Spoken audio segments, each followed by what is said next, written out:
Welcome back, everybody, to the Castlevania Season 2 Watchathon. This is, of course, our thoughts and commentary on the episode 2, which I believe was titled Old Homes? Old Homes. Yes. Yeah, so I like to think of this episode, especially on the rewatch, as the kind of like soaking it in episode a little bit. Because to start things off, we get a new character, Camilla. What did you think of her? I thoroughly enjoy her. I like how the first time you see her, she just steps into the castle and is like, so, what happened with your dead wife? Yeah, can you tell us, like, why you didn't make her a vampire? Like, if you love someone, isn't that what you do? You know? Yeah. And then it's like, was she your pet? Damn! Like, that is some balls. Just going in to Dracula's fortress and saying, hey, fuck you. Yeah. Well, and like, not like a hearty, you know, fuck you. It's more like a sneaky fuck you. Yeah, it's like, hey, you gotta be ready to put all your cards on the table if you're gonna do this. Yeah. And then, of course, you know, attend me, and then walks into his little study, Dracula's study, where he's contemplating things by the fireplace, which becomes a very recurring theme of this season, by the way, and is like, oh, well, you know, I did that to give you a chance to just explain it to your troops. And then he's like, you were being helpful? Like, well, that's hilarious. I think he also kind of, like, realizes it, too.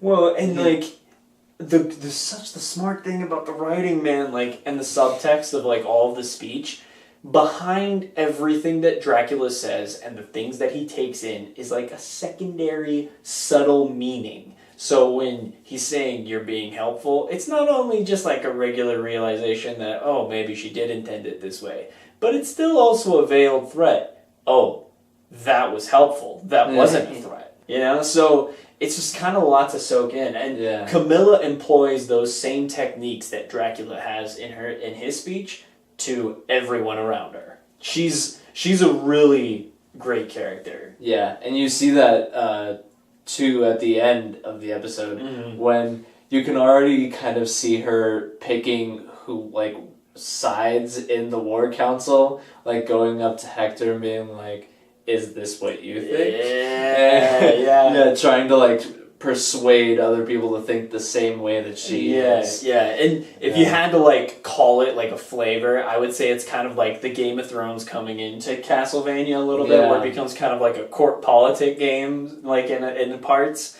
which is really fun, for sure. Also, correction from episode 1, Godbrand, yeah, thank you. Godbrand, not Godfried. Yeah, so let's just clear that up right there. I do also appreciate at the end, Camilla's totally giving Godfried shit because he is not smart, essentially. Godbrand. I still say Godfried. Why do I want to do that? Godbrand is still, you know, getting shit from her because essentially he's like, Belmonts, why does that matter? And it's like, they hunted us forever, man. You don't know? Yeah, I love that. So, calling him out on his shit, which is what she does best. And also, in that, calling Dracula out on his shit. This is like, your war count? I can't believe it ended on that note. Yeah. I love that. Yeah, it's a really good way to end that episode. But the other thing I do want to take note of, so tying things back here, and we're not going to go into another character until a minute, because I think that's going to occupy a lot of our discussion, but I want to quickly reference again our Warriors 3, so to speak. Yes, 3 Musketeers. Yeah, on the road again. Sypha, Trevor, and Alucard. Yeah. They are just hanging out, having a grand old time, listen to stories by the fireplace of how Dracula actually wasn't so bad of a person. Yes. At one point. Yeah. And in fact, actually, I think the word Sypha uses is, oh, she was trying to turn him. You know, literally trying to make him a person, to understand, to empathize a little bit more with the common man. Yeah, understand the good parts of humanity and focus more on that instead of the bad parts. Yeah, a lot of character building there. And then, of course, you know, they get kind of harassed by a couple of creatures. What did you think of that fight? That fight's dope. Isn't that, like, a great way to set it off. Like, first fight of the season, and it's like awesome. Well, and I love that none of them are necessarily MVPs in the fight. You know, you would have thought Alucard would have been. Yeah, like it started off show off. Yeah, but then Belmont comes in with his whip and starts doing random shit with that. You know, doing a little Indiana Jones kind of shit. Yeah, and then they start to get a little messed up. Yeah, they got messed up by those fire breathing creatures. But then comes in Sypha with her fire bending pretty much. Oh my god, right? It's totally fire bending and it's amazing. I love that. And I love the stopping the fire in front of them and then like taking it and just like throwing it back at the creatures. Yeah. And that moment too where like the big creature with the big fire breath is about to like breathe fire again and then she like stops it inside. Yeah. And then again, that animation. Yeah, changing the style of animation to having it more as like pastel-like. Yeah, like the beginning credit cutscene. Exactly. Yeah. And just seeing that burst, like explosion. Yeah, I love bursts in animation. My Hero Academia, quick shout out, that fight between Todoroki and Midoriya, it's like, that's totally like the burst effect that they kind of used here. Yeah, I love that shit. You had mentioned how Dracula is very much like Thanos. It has that sort of talking about like balance, and how Dracula sees balance is that wiping out humanity is going to bring peace. Well, and it's like Alucard said, like Trevor Belmont says, that would be the end of the world, right? And it's like, no, the world's gonna be there. Yeah. You're just not. Yeah. It'll be a world without humanity, but that doesn't mean the world won't still live on. It's just an extinction. It's just out of there. A species. Yeah. Yeah. It's like that insinuation, and I think on rewatching it, it's maybe not so subtle as I thought it was, which I'm okay with. But I love it when media actually begs to ask the question, maybe humanity could leave, and it wouldn't be so bad. Maybe we are a little too height and mighty on ourselves. Yeah. You know, the world will still exist without us. The universe will still go on.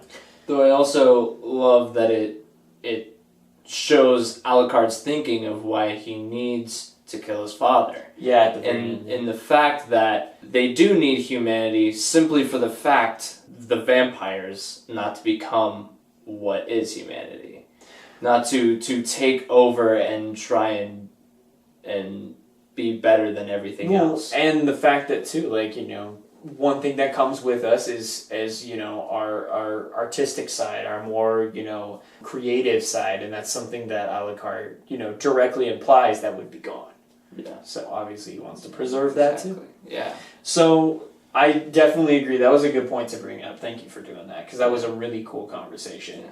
But the final thing I want to bring up, though, the big thing, and this is what I was telling Ransom before we watched this episode, Isaac is one of the most intriguing characters in this season. Absolutely, in my opinion. I definitely have had more time with him, but what do you think this episode with that total explanation of literally everywhere where he's at? He's probably the most interesting character I've ever seen. Whoa. No, I'm not even kidding. Whoa. Awesome. Because you look at stories where they have characters that have gone through abuse.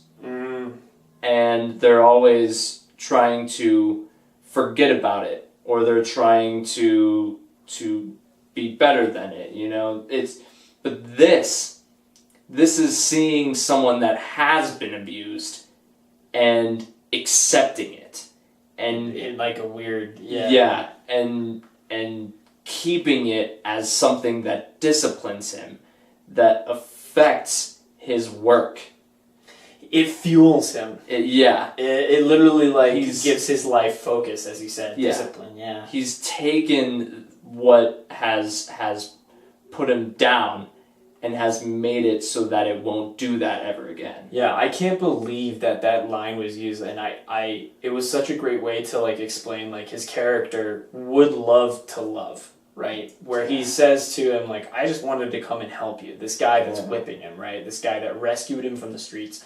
I wanted to help you, and because I love you, because you saved me. And then this dude is straight up like, I love you too. And this is what you get. Yeah, the manipulation. Yes, yeah, the manipulation. And now he's like, maybe, there is no love. Well, he still believes in love, just not with humanity. He believes that love can be found... Devotion, at least. Yeah, through the works of Dracula. And peace. Yeah, and I love also how it's like the whole discipline whipping himself sets him up to be a crazy character, like one that you shouldn't mess with because of that little interaction with him between Godbrand and like him just taking a stare at Godbrand and then Godbrand taking a step back like. Yeah, oh my god, this guy is maybe he's not like a pathetic human, Yeah.